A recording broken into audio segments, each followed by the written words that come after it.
Hamıya salam. Gəlin bugün bəşər tarixinin axarını bir anın içində əbədi olaraq dəyişdirən bir hadisəyə səyahət edək. O günə ki, sanki günəş yerə enmişdi.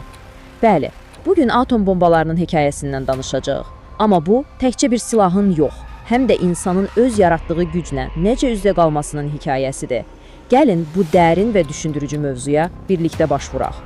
Baxın, hər şey məhz bu hisslərlə başlayır.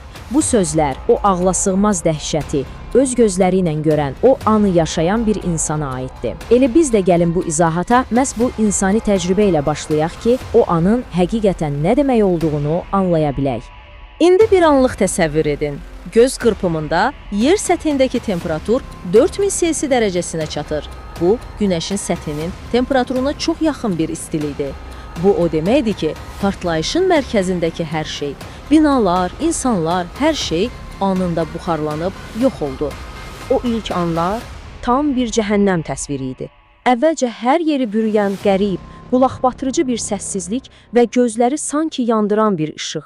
Və dərhal sonra saniyədə 440 metr kimi inanılmaz bir sürətlə gələn alov fırtınası hər şeyi yandırıb külə döndərdi. Bir neçə saniyənin içində bir şəhər bütün insanları və xatirələri ilə birlikdə sanki heç mövcud olmamış kimi yox oldu. Yaxşı, bəs necə oldu ki, bəşəriyyət belə bir dağıdıcı gücü əlinə keçirdi? İndi gəlin biraz zamanda geri gedək və bu ölümcül silahın yaranmasına səbəb olan hadisələr zəncirinə nəzər salaq. Hər şey bir domino daşı kimi başladı.